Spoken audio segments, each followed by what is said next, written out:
I was just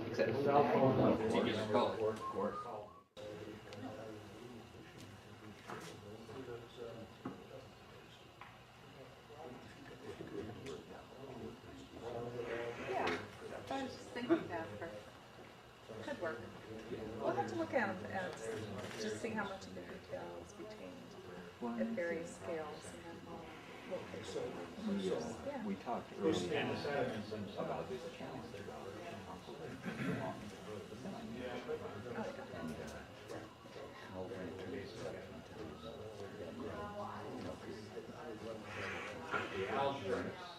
I'll let you sit. Good evening. You promised to be here.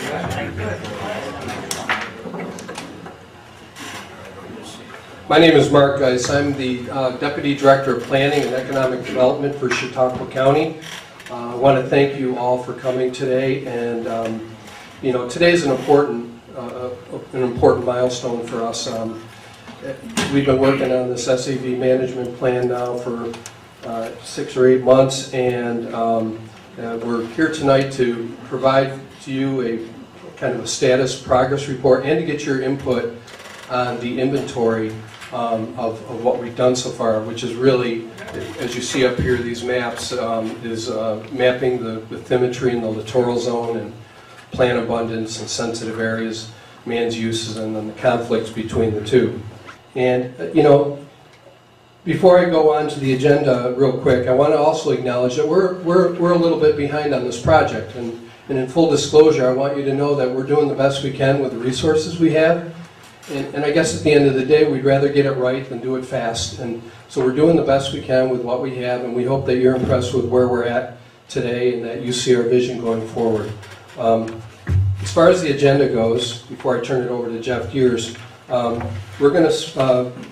Jeff's going to talk for a few minutes, talk about the background of the Submerged Aquatic Vegetation Management Plan.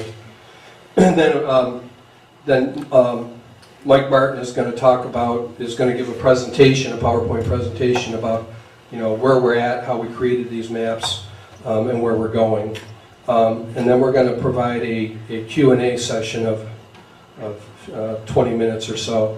If we need more, we can do that. And then we'll probably have a short break, but what we'll do is break up and then review these maps. And we want you to come up and mill around and make comments and say, no, that's not right, that's right. We really want your input on these, on where we're at with these maps and with this information. And then we'll reconvene kind of for closing remarks and next steps with Mike. So I guess that's about it for me. Again, thank you for coming tonight on this lovely night, and I appreciate it. And I'm going to turn it over to Jeff Diers. Thank you. Thank you, Mark. Thank you, everyone, for attending this evening at such a wonderful location. The weather's starting to warm up, and the lake is already on all of your minds. I can see it in your eyes and the phone calls I've received already. Just briefly want to go into some background. A few of you I've not seen before. So I'm going to start at the beginning. Chautauqua Lake has had a history of weeds since as early as the 1930s or later. The Chautauqua Lake Association has been around since the 1950s. So these are some of the mile markers. The lake has always had weeds since man's been here. We are trying to deal with the weeds as best we can over time.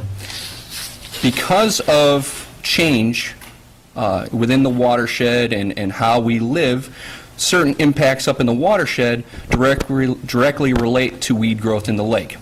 In 2005, the Chautauqua Lake Management Commission was formed to address the sources of materials such as sediment and nutrients, which flow down through the watershed and streams and down into the lake, providing the nutrients and sediment for these plants to grow. The more water coming down the watershed, reaching the lake, entrains the sediment, and we have areas of harbors and at the mouths of creeks that you notoriously are grounding your boats on or are able to see rock bars out in the lake. In 2005, the Chautauqua Lake Management Commission was formed to develop a watershed management plan to specifically look at the sources of nutrients and sedimentation in the watershed and come up with a management plan and how to start to create and implement projects in order to reduce those water quality impacts. That plan was developed and completed at the latter part of 2010, began to be rolled out and discussed through educational programs with Kim Sherwood, Lyle Hoyadu, and others through the Chautauqua Lake Management Commission. And I would like to say that it's been very successful in implementing those recommendations from that plan.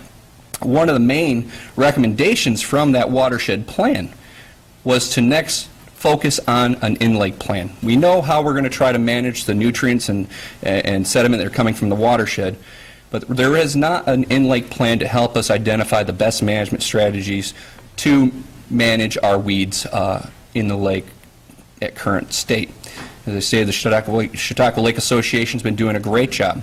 There are other techniques available. Of those, I'm just going to briefly mention, aside from mechanical harvesting, which you see annually, and is also the aquatic herbivores, the aquatic weevil, aquatic moth, and caddisfly, are all doing very, very well. Some techniques that you may not be aware of are physical controls, such as hand pulling or benthic barriers, and some of the other more controversial topics being herbicide. The intent of this evening and the development of this plan is to come up with a toolbox approach and how best to manage this lake. It is such an important and economically attractive lake, and we need to do something about it, and that's why you're here this evening. I'm not going to get into too many more details other than we have a plan, which Mark had outlined, to address where are the weeds, where are man's uses, what are the sensitivity of those areas around the lake, and how do those three things interact. We've looked at all the historical information, all the studies everyone's saying around Chautauqua Lake over the past several decades. We've compilated that material and hopefully completing a data set with Michael also going out in the field and collecting data to complete a very comprehensive and integrated SAB management plan. I'm going to invite Michael up here to discuss what has been going on this summer, all the work that has been coming to date, and then we'll progress through the agenda. Thank you very much.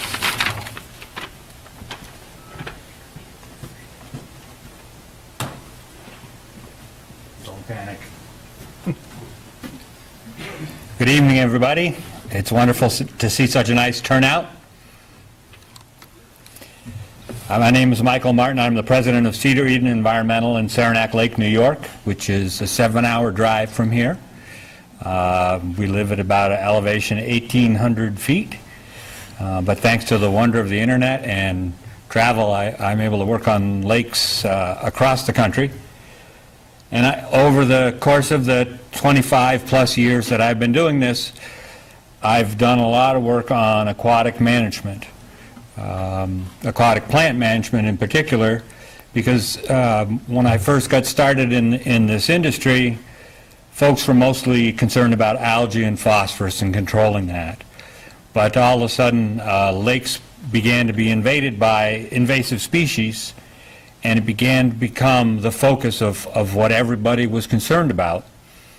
And as a result, it became more and more of what I have been involved in.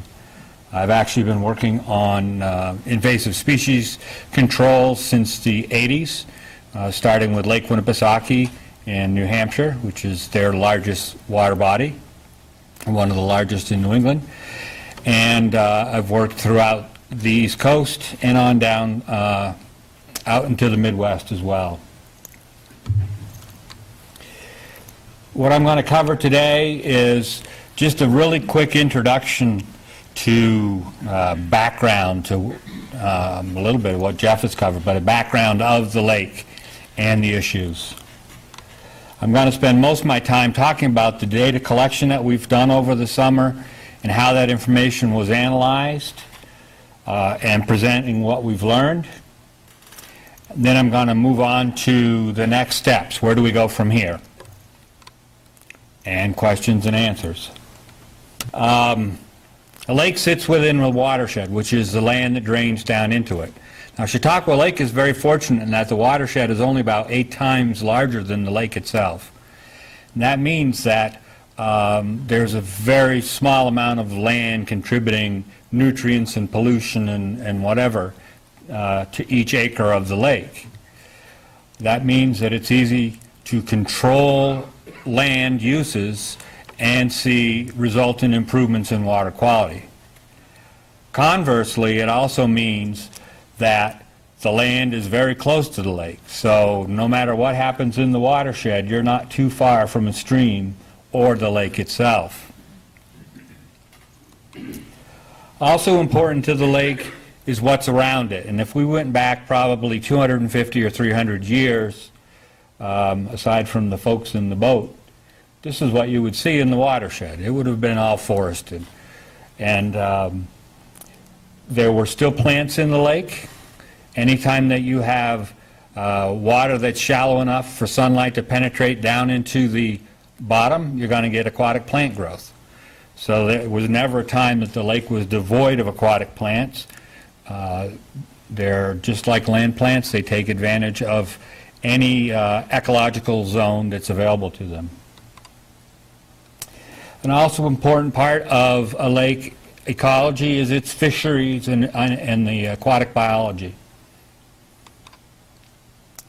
If we look at the lake itself, there have been a lot of changes over the last couple of hundred years, and particularly in the last 100 years. The watershed has gone from what would have been completely forested to primarily completely unforested to now where you have a mix of forest and open lands. And this is a trend that's taken place all across the eastern United States as agronomy moved in, and then the way that we farm changed and population started to change and population centers grew. So we have an increase in population, an increase in development, an increase in impervious surfaces and runoff. I'm going to have to stop pushing that button. So the lakeshore, where it once looked forested, now looks a little bit more like this. As a matter of fact, out of the 42 miles of shoreline, there's only 4.5 miles of shoreline that we would consider undeveloped, untouched in their natural state. In addition, we've had the introduction of invasive aquatic species, in particular Eurasian milfoil, curly-leaf pondweed, and all of you have seen the results of that. This invasive plant is very good at taking over lakes, but it's also better at it when you're dealing with a lake ecology that has been altered. It's been altered by man, particularly by the way that we've changed the land use immediately around the shoreline and the nutrient conditions within the water and within the nearshore sediments. So the purpose of the Submerged Aquatic Vegetation Management Plan is to develop an integrated zoned program to manage the aquatic vegetation that preserves and enhances lake uses while protecting environmentally critical areas. We wanted to use existing studies as much as possible. There have been numerous studies on this lake, and you're very fortunate for that. And gather new information to fill in the gaps and bring key information up to date. So we have been working since the project start on a problem statement, and there is a copy of the complete problem statement here on the board. And I'm just going to summarize some of the points. We have a conflict between humans and submerged aquatic vegetation, and it is increasing. The aquatic vegetation abundance and composition has changed. Recreational use has increased, and there's a conflict of interest between users. The various folks that use the lake for different reasons, and not only do we have conflicts between plants and humans, we have conflicts between humans and humans about how the lake should be managed. And those, some of the different classes of users include recreational users, property owners, fishermen and naturalists, which is a term that lumps together probably a whole lot of people. So I'm going to talk now about our data collection and analysis over the course of the summer and the fall and the winter. We looked at littoral zone mapping, which is identifying that area of the lake that's shallow enough to support aquatic plant growth. We updated the bathymetric map, and that's just a fancy name for a water depth map. We identified sensitive areas. That includes shoreline areas as well as sensitive areas within the littoral zone, sensitive plant communities, and those sort of things. And of course, we spent some time looking at the submerged aquatic vegetation because that's what this whole project is about. We looked at lake use, and we looked then at conflicts. Again, humans versus submerged aquatic vegetation, and the ecosystem versus the impact of submerged aquatic vegetation. So some of you who were at the first meeting might have seen some of the first few slides. This is just to demonstrate how we did our littoral zone mapping. We have what's basically a fish finder on steroids. It's hooked up to a very accurate GPS system so that we always know precisely where we are. And we actually did a visual study of where the edge of the plants were growing. This is my colleague, Christian Whistler, and he would shout, "Stop, start," and we would weave in and out. But also, you can't really see on the display, but the plants show up on the display as well. And then all these little yellow stars are areas where we ground truthed our observations with actual rake tosses. And this is just a close-up of the North Basin showing you what we ended up with as a data set from that field work. To conduct the bathymetric mapping, we used the same instrumentation, and we spent time driving all around the lake. We were on the lake for 3 weeks, including weekends, doing plant mapping and a whole bunch of other stuff, which I'll cover as we go. You'll see there's a gap here where we didn't do any mapping. Once you get into water that's 5 feet or less and is full of aquatic plants, you don't get any readings. So we just went in there and did some measurements with a pole just to make sure it was still 5 feet or less. And I have to say, with all this traveling in and out, those of you who know the lake, we only went through 3 props, and I think that's pretty good in 21 days. And fortunately, I took the word of the good folks at Chautauqua Marina and bought prop insurance. So it was only $10 a piece. So this is the result, showing you the littoral zone in green. That's the area where aquatic plants grow. There's enough light penetration for them to grow. And then the bathymetric map contours. And right over here is the thing in living color. So you can go and take a look at that. The deepest spot we hit was a little over 70 feet right here. And then, of course, you have that little deep hole off Long Point, which is really kind of neat. Other than that, there's not a lot of significance to say to this, other than the fact that where it's shallow, you're going to have aquatic plant growth. So the idea is to try to control the type of aquatic plants, reduce the non-native species, promote the native species, and also promote species that don't tend to grow all the way up to the surface and interfere with recreation. The other thing that we noticed is that the littoral zone is a little bit deeper in the North Basin than the South Basin. In other words, plants can grow out to a deeper depth in the North Basin than the South Basin, and that's purely a matter of water clarity. and those of you who've driven up and down the lake on any given day, which we did on every given day, will know that there is a difference in water quality between the north and the south tends to be murkier. So aquatic plants will grow to approximately 10, 11, or 12 feet in the North Basin and only out to about 8 to 10 feet in the South Basin. As I go through, I'm going to be showing you in my examples just a section of the lake, which happens to be the north section. It's not that I'm prejudiced towards the North Basin or anything, but we have the actual finished results here for you to look at. I just want to be able to demonstrate the techniques and the processes we went through. And then afterwards, you'll be welcome to go and look at the maps. So one of the important things that we wanted to do while we were out there was to identify important shoreline and near-shore features. And these included type of shoreline, type of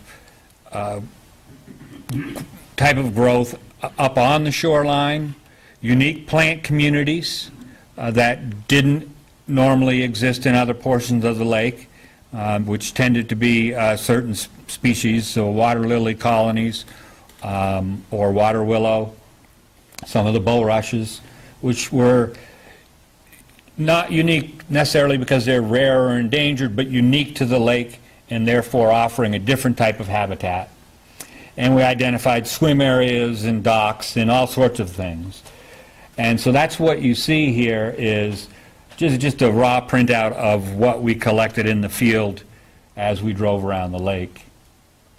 But just to give you an idea of how we use this then to generate a map of natural shoreline, I'll zoom in on an area, and you'll see our dots here. We were able to bring them up in the computer against high-resolution aerial photography and then verify, yes, indeed, the forest starts here and stops there. I know it's really hard to see the green line, but that's the line that we actually generated in the computer for later use. And then this point here said, this is the beginning of the woods, and yes, indeed. And this is the end. So we didn't use the actual field points to tell us where the natural shoreline was. We just used it to clue us in, and then we went in and looked carefully onto the high-resolution aerials. In addition, these maps have been shopped around a little bit by the planning department, and they've had folks reviewing and field, not necessarily field checking them, but using their own personal knowledge, looking for things that we may have missed or may look a little out of place. So I'm going to build up a map of sensitive areas, which we have sensitive areas over, map 3 right here. So littoral zone, I already told you how that was generated. Unique plant communities was generated with that same technique that I just showed you. We identified in the field, did GPS measurements, and then placed those onto the map. And again, natural shoreline, and I don't know who the person was that picked the green, but I'm sorry that I did, because it doesn't show up well here. On that map, it shows up much better. And then from some previous reports, including the good study that was done in 1988 and 1989, and ongoing DEC studies, we were able to identify important fish spawning and rearing habitat, and that's what you see in red. And that's what was just transferred from paper maps visually into our GIS so that we could add that as a layer.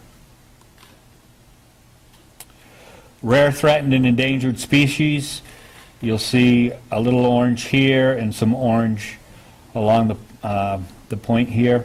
Bemis Point, isn't that? And these came from the New York State Natural Heritage Department. Primarily, they're mollusks, but in the south end there's also the spiny back turtle. And then We've added DEC regulated wetlands and an unconfined aquifer, which is sensitive to, which could be sensitive to pollutants since it's not confined. And here's some DEC regulated wetlands that occur right immediately adjacent to the shoreline. These come from DEC, of course, and through the state GIS clearinghouse.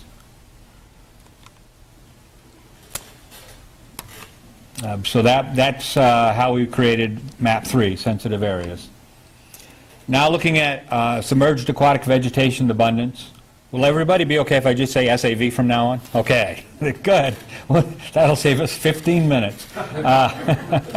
Looking at SAV abundance, one of the most comprehensive study that was done on the lake was the 2007 study done by Bob Johnson, where they collected, I think, 1,700, almost 1,800 rake toss points around the lake, shown here as X's. We added another 200 or 300 to that to fill in the gap. So we're looking at about 2,000 rake tosses around the lake within the littoral zone. And I think, I don't know if I showed you a picture of a rake toss or not, but basically it's a two-sided garden rake that you throw out and you haul it in and you see what's on that. And by the amount you collect, you get relative density, and then you pick it apart to see what species are present. And so you get relative density overall, but also for each individual species. So this is a very comprehensive data set, particularly for a lake that's 3,400 acres or so.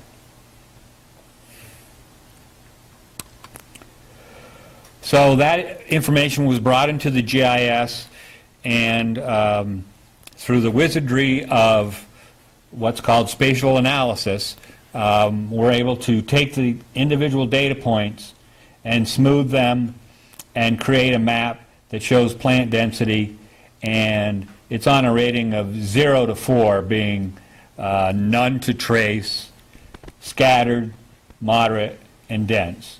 And we have plant abundance here shown in map 2. And on that map, it's in green, but just so you can see it a little better, I've used a few different colors here. Now, to determine lake use, that's one of the hardest things to determine on a lake. We had prior studies, but we also made use of our observations since we were out on the lake for a total of 21 or so days. We were up and down quite a lot, and we made observations not only pertinent to the aquatic plants and the shoreline stuff that we were looking at, but areas of intense fishing use or sailing and that sort of thing. And so what you're seeing on the map to begin with are some of the pre-existing information on lake uses, such as where the campgrounds and the marinas are, fishing access, boat launches, bike routes and trails. Those come from the Greenways Plan. And you also have swim areas, which actually come from our physical observations and then again going into the aerial photographs. And docks, which they're hard to see here. I think they'll show up better on the map over there, map 4. To create the map of the docks, we used again the high resolution aerial photos, which were leaf on photos, meaning typically you get leaf off photos, which is the winter time when everybody's docks are in and the lakes are frozen. We're very fortunate that these were taken primarily in June, so most people had their docks in. And we actually just zoomed in and physically traced where all the docks were to create this layer. And we know we missed some because we could see some docks on shore, and it didn't seem like there was quite as many docks in the North Basin as we visually observed. And that's, again, another one of the maps that we're shopping around to folks to help us identify where we might be missing this information. Now, residential density, which is the layer that was just added, it's really hard to see, but it's just light brown and tan area. This is a layer that was created using the parcel map from the county, and we isolated all of the parcels that are around the lake, identified which ones were actually residential and built on, and then through another trick of GIS, which is called a density spatial analysis, we were able to determine how dense the camps or homes were in particular areas. And we generated this layer, which you can see shows you units per acre, or you could call it camps per acre. On the man's uses of the lake here, you'll see it's broken down into just 3 categories to make it a little bit more visible. But if you look closely, you can see there are areas here where camp density is more dense, and of course you can easily see the lighter areas where it's less dense. One of the things I hope some of you were familiar with is that we did an online survey. We had close to 200 respondents, and one of the things that we asked was how people used the lake. And this is just a map of the lake showing a pie chart, and it says basically out of 100% use how much of these different activities took place. And basically anything in the greens are power boating and paddling and sailing. Yellow is swimming. Light orange is fishing. Dark orange is nature watching. And camping would be in red, but nobody camps around the lake, apparently. But that doesn't really tell you much, because a pie chart is 100%. So if you got, a quarter of the slice says 25% of the people boat here and 25% of the people boat here, you don't know how many people that is. So we went to the raw data and created a recreational use map, which we don't have this sort of map on display, because this is the sort of information that we use later on as we're developing the actual action plan for managing aquatic plants. But what it does is actually look at actual numbers of people that are doing specific activities. So if we pick one, such as nature watching, you see a large circle up in the North Basin and down around the Chautauqua Institute, large circles. So there's a lot of people that said, well, we nature watch here. Not so many people are nature watching here, and even fewer people are nature watching here. And you'll see that you've got bigger power boats and bigger sailboats up in the open areas, and then you'll find other areas where there's not a lot of sailing going on. And if you were to look down in the North Basin, one of the interesting things that came out of this is that there's very little fishing that goes on in the North Basin, and I think it's just that folks don't want to have to deal with getting through that big area of shallow, weedy water to try to fish. So this is information that's not reflected in the maps, but is collected and utilized as we move forward in developing our plan. But this is now looking at the conflicts of the SAV with lake use. And this is map,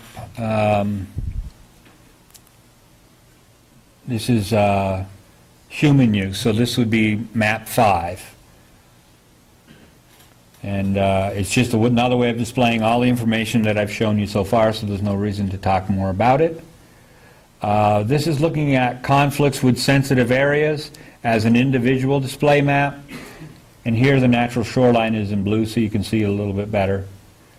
But you see plant density and the natural features. We don't have a map like that displayed. What we've done is gone right to what map 6 is, which shows you the conflict of SAV with sensitive areas and human use. And that is a zoom in on that. So next in the process is to use all of this information to develop treatment zones. And what that means is not dividing the lake into little chunks that are going to get specific treatment, but dividing the lake into zones that are similar to each other. So you may have a lake access zone, for instance, where would be marinas and boat launches in areas where concentrated boat traffic comes in, like that river from the north. And that would be a particular treatment zone where you would want to focus on maintaining that open using several techniques. Treatment zones also include what we would call a no treatment zone, which would be an area that was considered too sensitive to even want to do any treatment. An example of that might be in front of those remaining 4.5 miles of undeveloped shoreline. Every study that's ever been done on aquatic plants on Chautauqua Lake has shown that the plant diversity is highest in front of those areas where you have undeveloped shoreline. And part of that is you've got a complete ecosystem, the land down through the lake and the littoral zone. And part of that is probably you've got good areas of refuge for overwintering of the aquatic insects that are eating the Eurasian milfoil. And so you've got that connection as well. And so the invasive plants are being controlled better, and that way you end up with just a more diverse plant community. So I just wanted you to understand that treatment also includes doing nothing. So we're also going to use the information to develop treatment intensity, and that refers to not necessarily urgency, but what priority gets assigned to a particular area based on a number of factors, all of which we've looked at. Sensitivity, use, plant density, those sort of things. And I just wanted to show you that if you took everything that I've been talking about today and expanded it out into the littoral zone, so all those things that we saw along the shore, like marinas and high-density residential and fish, important fish habitat, you extend those out into the littoral zone, you start to see all these colors and things overlap. This is the sort of complex data crunching that we're moving into as the next step. This is how we look at and develop zones for various methods of treatment, various integrated methods of treatment, by putting all this information together and then boiling it down to the basics. I mean, obviously you can't have 1,500 different zones slicing up the lake.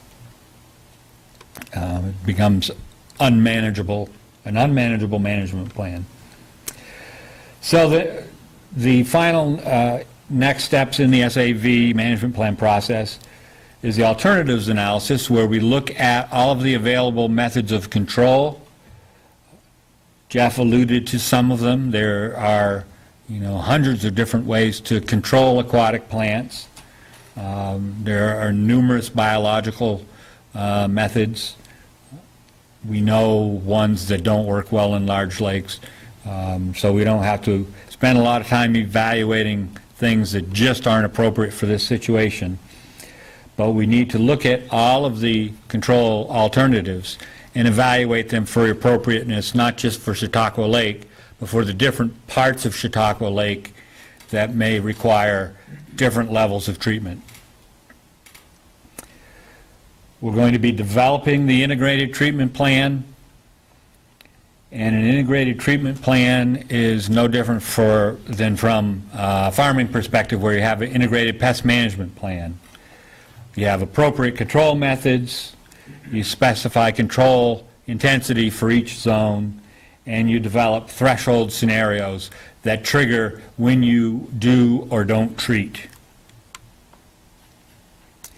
So in integrated plant management, we're looking at the type and extent of plant growth, the timing of treatment, probable duration of control, site-specific constraints, which have to do with use and sensitivity, capital cost, both operation and maintenance, human safety and health concerns, of course, and then the fisheries, waterfowl, wildlife status, and general ecology.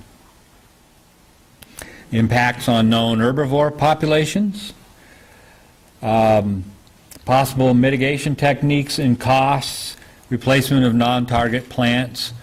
For instance, if you were to use a benthic barrier, which is basically a heavy bed sheet to lay down and cover an area of Eurasian milfoil, well, when you peel that back, because you don't leave them in more than a season, then you've got a wide open space, and if you don't do anything with that wide open space, milfoil's probably going to be the first thing that comes back. So you would plant native species to help keep the milfoil from recolonizing the area that you just cleared out. And then, of course, the local, state, and federal permit requirements, which are ongoing through this process.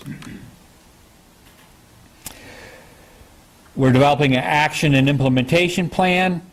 So we're determining our actions, which is a review of the recommended treatment scenario procedures, cost and budget to implement the overall program, and of course looking at funding strategies, and ultimately constructing a short-term and a long-term plan. Things that we can do right away to get some immediate relief, and then looking down the line, a long-term view of continuing to improve water quality, but also to deal with such things as new invasive species that may occur.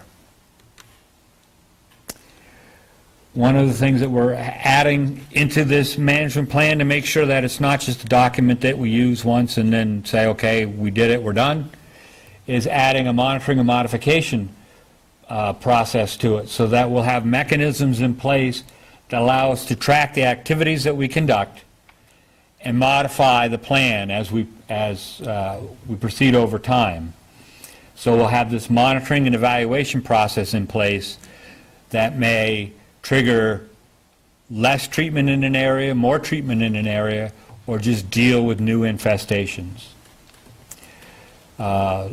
And the last thing that we'll be doing is, when this stage is complete, have another public meeting where we'll present this draft management plan and then prepare the final plan from there. So with that, I'd like to entertain some questions, and Jeff Diers as well, Watershed Coordinator. Yes, go ahead. I have a question. You mentioned Lake Winnipesaukee in the beginning. Yes, I did. And I know that Rutgers has also done, and New Jersey has done some work on it. So this goes way back. So you've worked, or somebody worked in Lake Winnipesaukee. How is Lake Winnipesaukee now compared to how it was at the beginning? Well, Lake Winnipesaukee is a very large lake, and we were actually having to treat bays as individual lakes. We were able to use herbicides. We had not Eurasian milfoil, but variable leaf milfoil, which is almost identical, come in and just grow so fast that was what we had determined, and I was working for the state at the time, we had determined was the best way to deal with it. And Lake Winnipesaukee now, like all lakes, is still dealing with invasive species. They always say you can never eradicate them, you can only control them.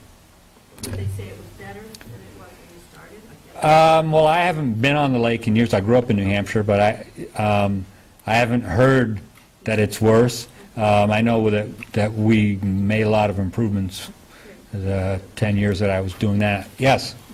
Would your contract involve doing core samples looking for residual chemicals from past treatment to see if that was a problem or not a problem in this lake? No, it does not. No, in the evaluation process, we'll be looking at literature on those sort of things. Yeah, and I do have experience working again in New Hampshire. When I worked for the state of New Hampshire as one of their environmental biologists for 10 years, where we did do core samples looking at all sorts of things, including residual chemicals and lead and heavy metals and those sort of things. Usually, typically, what we found in agricultural watersheds such as this that have fruit crops is a lot of arsenic, because sodium arsenate was the most popular herbicide used for many, many years. And I'll leave it at that. Yes, Jeff, you had something? Yes, I do. One thing we didn't get into is the vast number of projects that are ongoing throughout the watershed and as well as in the lake. This evening we have Liz Moran from Ecologic, who is also one of the contractors for our Ellicott grant, which was a dredging feasibility project. Part of that work included core samples at, I believe it was 5 key areas around the lake. Now, obviously, doing core samples is quite costly. These core samples were specific to areas of high sedimentation, near areas of high boating concentration, and probably more than likely in the past had extensive weed growth. And the purpose of that is looking for persistent organics, pollutants, as well as heavy metals. One site down in the lowest part of the basin did have a little bit of the arsenic compound, but that was more down into the channel. Again, typically, core samples are not done for an SAV management plan particularly, but in our case, we're fortunate to have parallel running programs. So there is some data out there. It's not extensive, but at least it's something at this point. Thank you. And there, like I said, there's a lot of data available in the literature. Yes, here. I have 2 questions. You can take them any order you want. One is, I'm curious whether your bathymetric survey revealed anything about the rate of deposition, either short-term or long-term. And then the second question is, you made reference to the fact that the natural shoreline areas are typically the most diverse and productive and ecologically sound. In terms of a strategy to address weed growth in the lake, can you take, I guess, a ballpark characterization of what changing the shoreline conditions, i.e. converting lawns to something that is a little more ecologically sound, or a portion of lawns, and how that might help address kind of the overall picture of the weed growth problems in the lake over the long term. Okay, first of all, to the sediment question,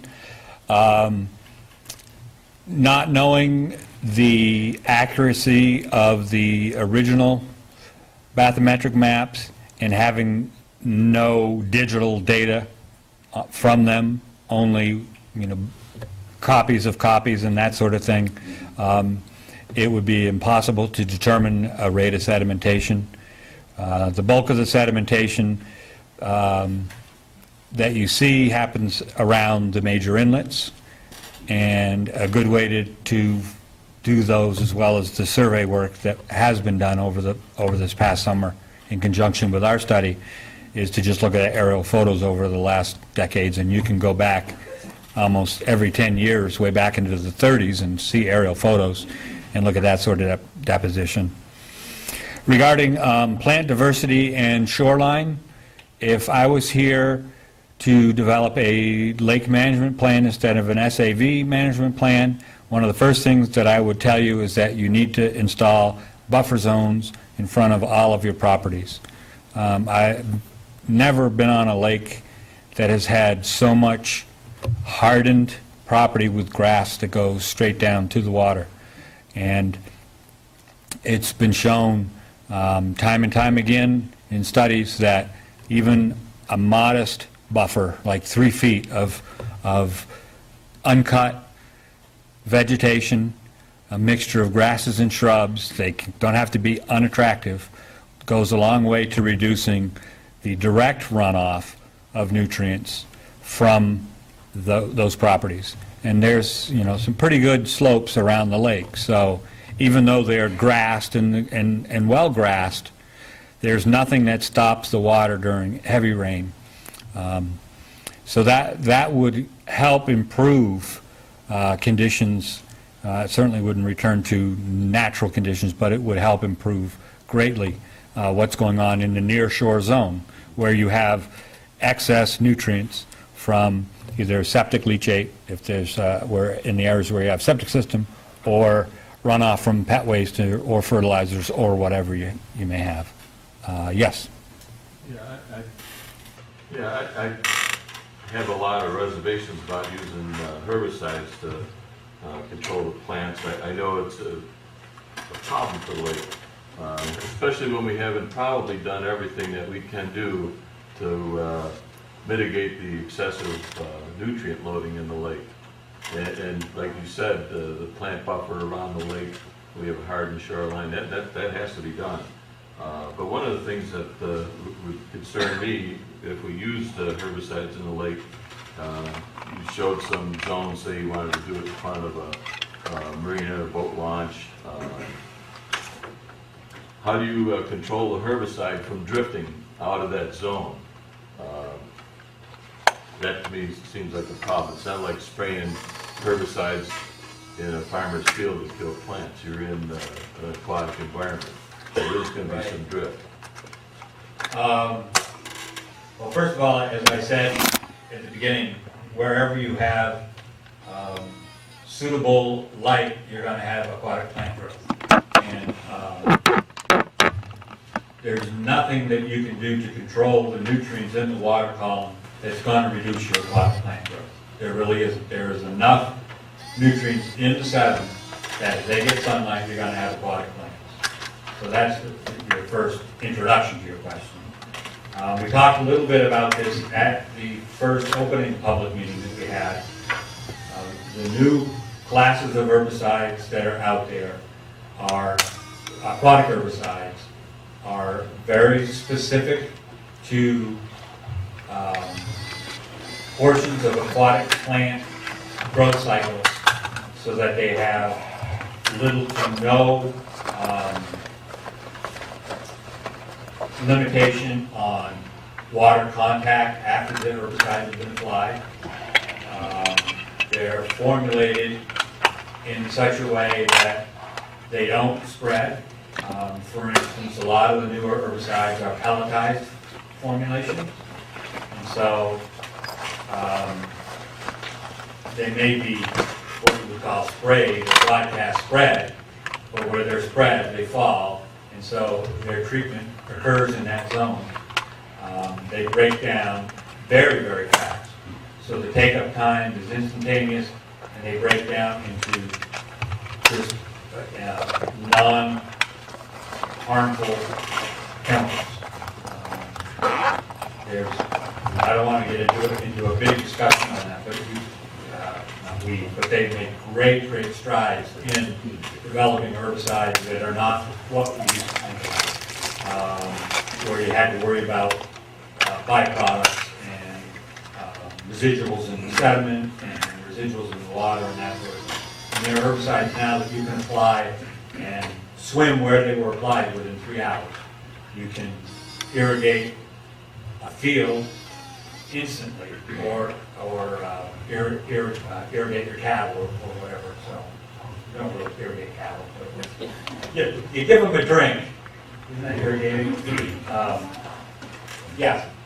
According to the Cadmus report on phosphorus in Chautauqua Lake, about 2%, roughly 2% of the phosphate in the lake comes from turf grass contributions and developed land contributions. So that suggests to me that if you put buffer zones around the entire lake and were successful with that, you would still have 98% of the phosphate load coming into the lake. Yes, but we're not talking about the phosphorus load that's the issue. We're talking about the condition of the shoreline. And by adding a buffer zone, you're also recreating at least a portion of the lake that has some sort of overlying vegetation cover, so that aquatic plant animals, aquatic insects can overwinter and that sort of thing. So the buffer zone may not be solely addressing the growth of vegetation within the lake, but other... Well, fauna. Anything that you can do to restore it to a more natural shoreline is going to improve the overall ecological condition out in front of there. But not necessarily reduce the SAVs. You still have No, 98%. no, not necessarily reduce the SAVs, but hopefully help to create a more diverse community by supporting whatever it is that goes on in the interaction between the lake and vegetated shoreline. And as far as the nutrient aspects of that, that's a whole different discussion. As we started earlier, concern is that we do all this, create problems with the politics and all that, and we still have 98% loaded in the lake. We haven't solved that problem. well, as I've repeatedly pointed out, it's not the phosphorus in the lake water that is causing our SAV growth, okay? You can take all the phosphorus out and you're still going to have SAV to the same extent that you have it now. As a matter of fact, probably a lot of the phosphorus that's in your lake is coming out of the SAVs because Eurasian milfoil does something which is called excess uptake. It takes up more phosphorus than it needs, and it exudes it through its stems and leaves, and that's why a lot of times you'll see Eurasian milfoil, particularly later in the summer, looking real fuzzy because it's just giving off phosphorus. So you're increasing your internal loading. The often touted buffer zone doesn't solve that problem. I'd like to add, before this could, Right. this could drag on for a minute. I don't necessarily agree with everything my colleague just stated. Phosphorus is the limiting nutrient in Chautauqua Lake. What Michael was saying, and I'll add to that, was that buffer strips in front of the homes have a natural, provide natural habitat for the insect community, which impacts particularly the invasive species, which thereby would enhance or the more native species. Phosphorus coming from the watershed has very numerous sources, as Mr. Toy had just stated. Approximately 25% of the annual loading into Chautauqua Lake is from sewers. And another portion is coming from agriculture, another one from private homes, and then through developed properties and impervious surfaces. What is important that we should all understand is, and again, in science we can disagree, but phosphorus, when you start to have control on a large portion, hopefully we will start to control the number, the percentage of phosphorus entering the lake from sewage treatment plants. That's one source. But if we start taking each of these components and over a period of time, reducing the total phosphorus, the total concentration of phosphorus in the lake will be reduced, and the sediment, which also leads to shallower depth, more plant growth. But we're also forgetting one thing, is that plants do grow. And water clarity dictates how deep a plant can grow. But also, if you remove the plants, you have phosphorus, algae's there as well. You can remove all the plants in the lake with, if you had unlimited funds, remove all the plants in this lake, and in a couple weeks' time you'll have the worst lake you can ever imagine because of the algal bloom. It's a delicate balance, and phosphorus is sort of the tipping point. You start to manage phosphorus and the natural shoreline, then we start to have an impact. This is a holistic approach. This is just not addressing the plants. We have to look at it very comprehensively, and we have a watershed management plan to begin that process and other projects that are ongoing. we actually don't disagree. I mean, it's clear from being out on the lake for 21 days during the heat of the summer that there's too much phosphorus in the lake just by the algae that's growing.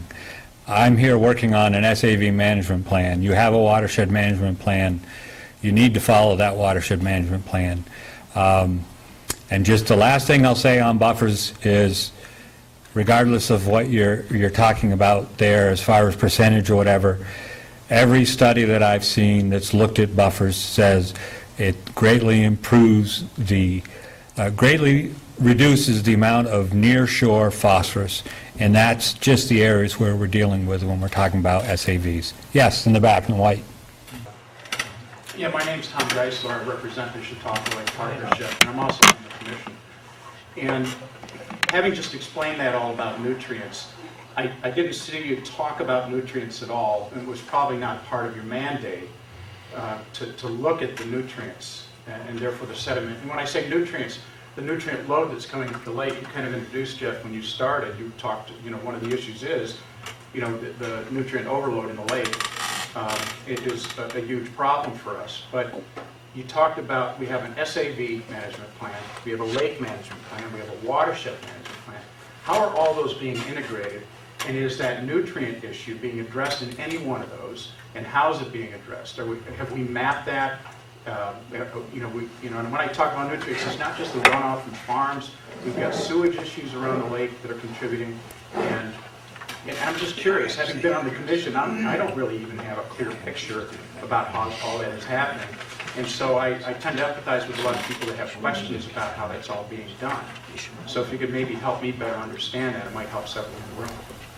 Nutrients, once they enter the aquatic environment, are very difficult to remove. There's limited numbers of things that you can do to reduce phosphorus once it's in the water column. There, in smaller lakes, compounds such as alum can be used to coagulate the phosphorus, and it'll salt out or sink to the bottom of a lake. One of the most successful ways in a lake with high vegetation is the removal of that plant entirely from the water body, and that way the plant, once it dies, it would sink to the bottom and phosphorus would release and provide back to the water column. The watershed management plan attempts to address the loading before it even gets to the lake. The in-lake plan, which we're dealing with right now, is only dealing with aquatic plants. Okay, and although it looks like they're not merged, they are. We're trying to address the sources of the nutrients before they get to the lake. Once they're in the lake, again, the primary technique that we still have been doing since the 1950s is removing a large mass of that aquatic plant.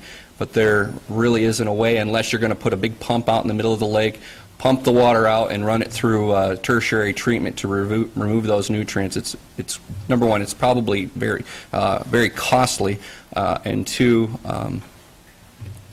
I think you can spend your dollars most beneficial in another way. Jeff, while you're at it, would you just take a moment and discuss Yeah. the TMDL a little bit?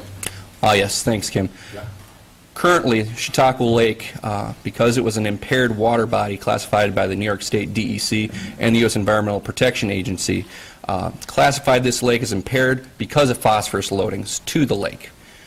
Over that time, the total maximum daily load document was being developed at the same time as the watershed management plan. The total maximum daily load report by the DEC was sent out for public review and comment over a series of different iterations back and forth until they agreed on a final document, which was then approved by the DEC and the U.S. Environmental Protection Agency in December. It has been approved but not implemented. Right now they're waiting for the permit modifications. Specifically, the TMDL addresses point source pollution, specifically from the water treatment plants. They also put recommendations there on how to reduce phosphorus across some of the major contributors such as ag, non-forested land, etc. So there's several things going on that have been phenomenal to have happened here in Chautauqua Lake in less than 10 years. Management in Chautauqua Lake has been going on for decades, and really since the Chautauqua Lake Management Commission and all you wonderful stakeholders working together have we been able to come together with such a comprehensive approach addressing all the problems that are coming and impacting Chautauqua Lake. Thanks for mentioning that, Kim. I forgot that. Yes, we're way in the back. How are the municipalities working together? I think they're meeting on a regular basis to talk about your plan, and I'm wondering if representatives from the different municipalities are still meeting and taking that information back to the communities they represent, and if we're implementing anything as a result of it. It seemed to me like that was the best way to implement these plans. Is that the main way we're implementing the plans? How's it going? Thanks, Mr. Lawton, for bringing that up. One of the most successful things that has been ongoing once the watershed management plan was developed was the creation of an intermunicipal committee. formed by the municipalities that are in the watershed for Chautauqua Lake. There's 12 municipalities who have, basically several of these groups, most of these groups have signed on and have been working together to develop erosion and sediment control as well as site plan review ordinances. They've been very successful. They worked over the past year. We have Don Emhardt, the chairman, is here this evening, and Sally Carlson, the vice. Several technical experts have been on this and helping the committee. Kim Sherwood and Don McCord. They put a lot of time and effort to try to work with the municipalities to develop really good ways that the municipalities can work to help control erosion and sediment control within their own municipalities, because New York has what's called home rule, and it's up to the municipalities whether they want to work together toward dealing with watershed issues. As we know, watersheds don't follow municipal boundaries, and in order for any of this to work, they all have to work together. And Mr. Lawton, currently we are in the process of looking at how to further implement these programs and how to better manage Chautauqua Lake, and the Chautauqua Lake Management Commission, the Intermunicipal Committee, all the related stakeholders are at the table and developing that right now. Thank you. All right, since we seem to be drifting off the subject of tonight's meeting, I'd like to call the break now and ask that you take some time to go and spend some time looking at these maps.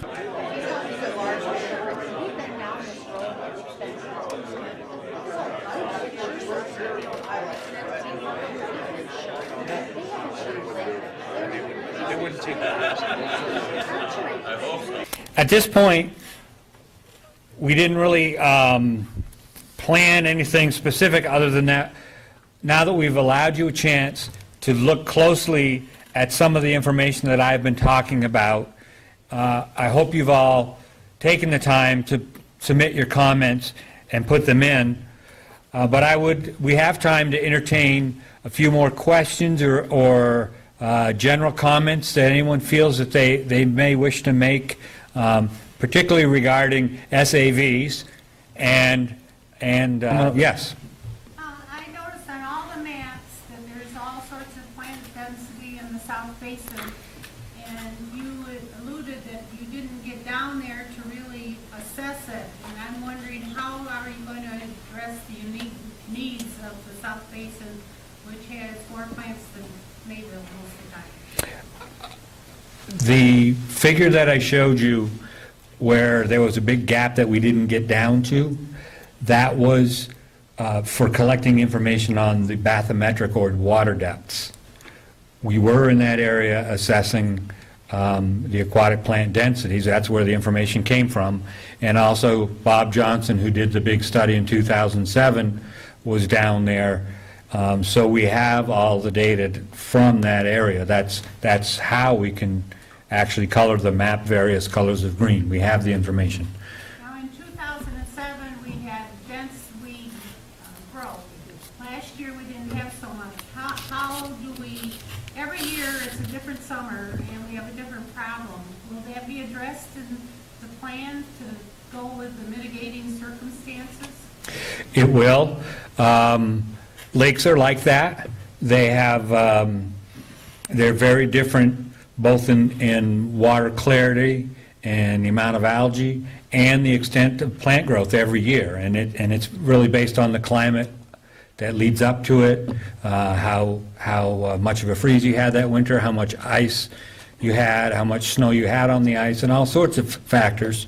And one of the things that the plan will address is monitoring the lake, so that creating trigger points so that if conditions change, then the management that has been recommended for that particular area changes along with it.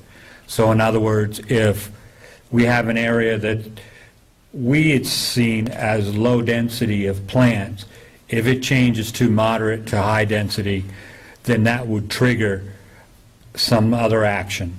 Or if an area that has high density is moderate or low for some reason, then that would trigger either a reduced action of whatever it was that was being done, or a different methodology. So we're hoping that the plan, with this monitoring and feedback that's built into it, will allow us to deal not only with the year-to-year variations, but also with, hopefully, the changing conditions as the plan starts to have some positive effects in the lake. I mean, we don't want to just keep doing the same thing year after year if what we've done has resulted in some improvement.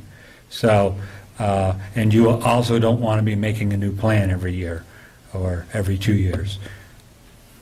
Let me see, you with the beard first, because I just shaved mine off. I noticed that there's not much for the Chautauqua outlet. I know it's the washout for the Chautauqua Lake area, but how critical would you feel in SAV world of looking at that as a problem or something we need to address? Because that's probably one of the most, I guess, sensitive areas that's in this watershed, although it's flushing out through it. Have you spent any time at all thinking about that, or is just part of any area in SAD management or therapy that needs to be looked at? Well, I have actually spent some time thinking about it, because as you say, it is a very unique area. You have a large contiguous wetland on the east side or north side, depending on how you're looking at it. That's the habitat for the spiny-back soft-shell turtle. But when you're doing any sort of lake management plan, you have to draw the line somewhere where the lake ends, and where the map ends with information is pretty much where the line has been drawn. And we basically went with where the line was drawn when they drew the watershed line in the watershed management plan. But that part of the lake that's included, at least in our SAV management, was certainly taking into account the unique conditions down there, because you have so much. Well, on the one side, you've got extreme development, almost industrial development, and on the other side, you have a very expansive wetland. And we know you've got rookeries in there, and we know we've got turtles, and probably, I mean, it's just probably an amazing habitat. I'd love to go mucking about in there sometime. But it's not being specifically addressed, other than we're aware of those conditions, and that area is in one of our sensitive zones. Yes?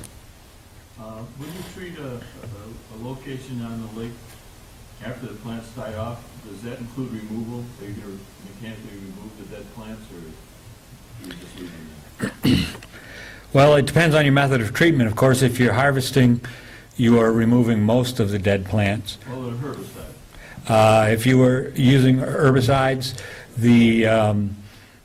most of the herbicides that are in consideration these days for the type of what we're dealing with here in Chautauqua Lake are applied early in the growing season, so you don't have the extreme biomass. But that is definitely something that needs to be taken into consideration. However, if you did that, let's say you had an acre that you treated with herbicides, and you had all that floating rotten milfoil floating around, you're probably going to get one, if not 2 seasons without any more of that issue. Whereas if you're harvesting, you're constantly generating fragments because they don't collect them all, plus the harvester paddles churn up a lot. And one of the things that we've discovered as we were looking at this is that as you look at the comparative cost of herbicides versus harvesting, and this is not saying we're going either way, this is just something that we're looking at. If you're harvesting to control an area and keep it controlled, you probably got to, during the height of the season, harvest every 2 or 3 weeks. So to do an acre, it's whatever it costs every 2 or 3 weeks. And when the final numbering is done, you're looking at 3 or 4 or 6 times more expensive to harvest than it would be to do an herbicide application once and be done with it. But again, I want to stress that we're not at that point yet, and we're not coming in here and saying herbicides are the answer. This is an integrated plant management plan, and we're looking at all of the tools that are available and what's most appropriate for all the different areas that we're looking. There was one in back, yes. My question is, if we're trying to do an integrated holistic plan, and I understand what your company is needing to do, is there any way we can have you look at it, or has there been any research into when herbicides are used and those macrophytes are decaying in the water column, they're going to be releasing nutrients. They are going to be decomposing. They are going to be releasing nitrates and phosphates, and that now will be available for cyanobacteria, the microcystis, the algae. And so the connection, I know this plan is about vegetation, but there is going to be a consequence one way or another with potentially algal blooms and cyanobacteria. And I'm just wondering if that's been looked at all when, when we're looking at the right methods to use in the right zones. Is that going to be considered? Even though that's not the primary focus, it is a consequence, and it would be important for choices. Yes. Thank you for that question. Part of the alternatives analysis is not only cost benefit, but looking at the impacts. There are known impacts from the mechanical harvesting. I mean, from just being out on the lake for 3 straight weeks, you know, I know we started calling them Sargasso seas. You'll be out in the middle of the lake, and there'll be a huge, huge floating island of Eurasian milfoil that's been broken loose and floating around.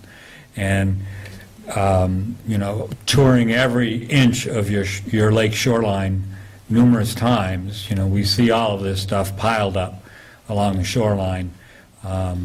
And down in the south end of the lake, you see it there piled up and rotting and releasing nutrients. So we have that happening now. Some of it's natural, some of it's from mechanical harvesting, some of it's from boat harvesting, which I guess is in a way mechanical harvesting, but just, you know, driving through it. And you have those issues as well in herbicide applications. But part of the alternatives analysis is looking at all of the effects, yes. So let me get you there, yes. Chris Yates of the CLA and a member of the Management Commission. Mike was just used that you referenced a cost benefit and cited that mechanical harvesting is 6 times more expensive than the application of an herbicide. I'm assuming you mean for a given area. Let's take an acre. That's what I mean. An acre of treatment by an approved herbicide is 1/6 the cost of harvesting that same acre. Do you have the empirical data, and do you have the costing for that? Yes, this comes from a number of studies, and it's taking into account that in treating that acre, you're keeping it treated. So in other words, you're not reapplying, because the chemicals that are in use today are good for at least 1, if not 2 seasons. The harvesting has to be repeated. And the amount of area that can be treated with that herbicide is how big relative to the 40,000 acres that's out here? That's irrelevant. I'm just looking on a per acre cost. I'm looking at a per acre cost. So you will have the empirical data and costing in the final report for that? That's 6 times more costly figure you cited for mechanical harvesting. Yes, there's a cost-benefit analysis as part of the alternatives analysis, yes. But I in no way said that I want to treat your lake with herbicides. I've said we're at the stage where we're looking at all of our options. I keep hearing you talking about Eurasian milfoil. Am I to understand that you consider that the dominant species out there right now? As far as invasives? Eurasian milfoil is the dominant as far as invasives? Yes. It's the primary one that's out there, yes. But it's by no means 100% of the lake. And even in areas where it's very dense, it's not generally 100% of the plant species that are present. Where was it that dense last year? I'm not prepared to answer that right now. I'm not prepared to answer that right now. I don't have the information in front of me. Well,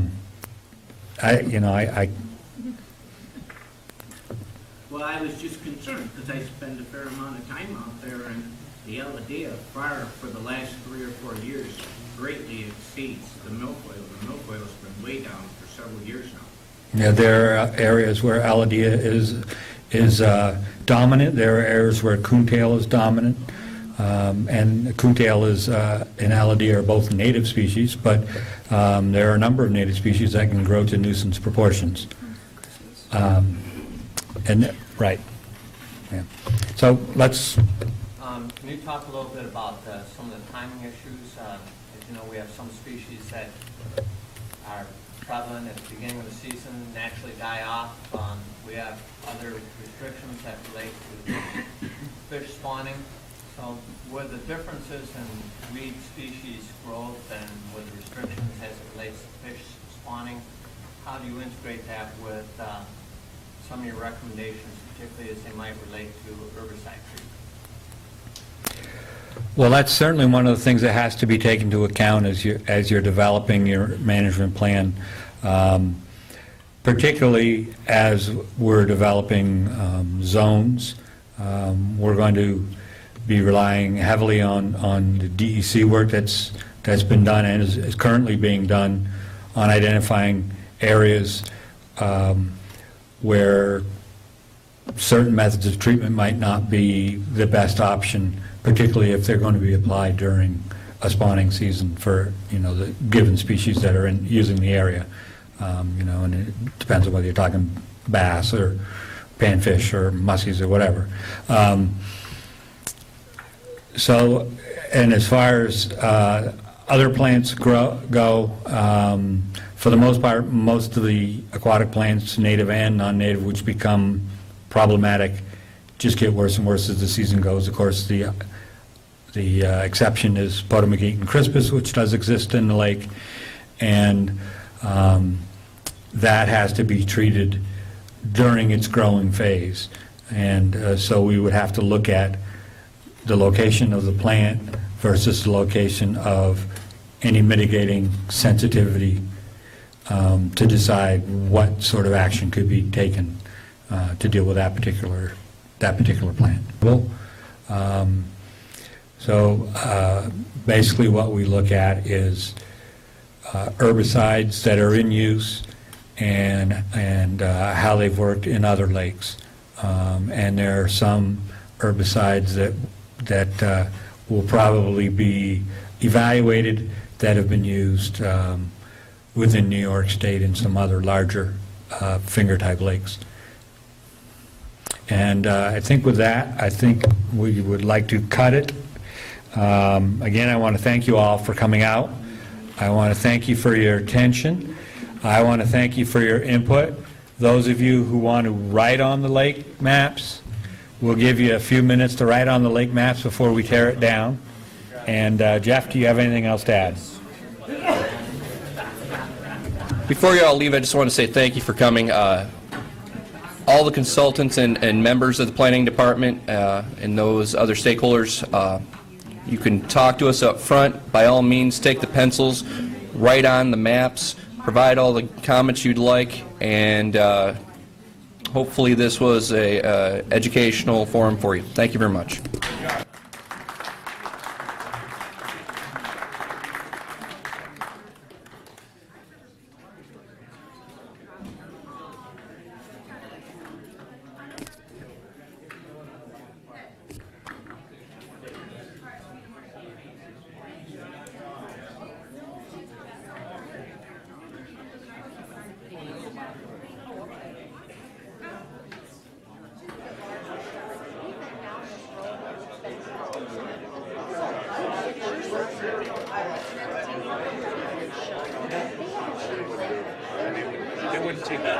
I hope so. These are guys that always do it.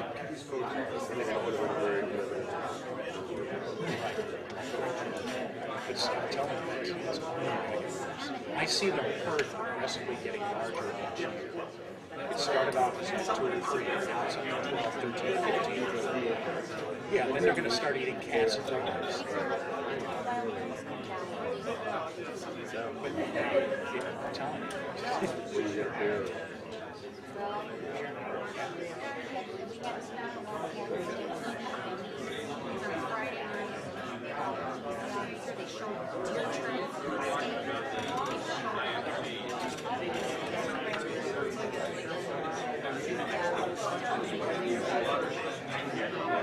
Well, is it feed experiment? They feed it? I think that's, because they had this controversy on animals. Because I'm thinking, that's expensive, that's expensive, that's expensive. Can I make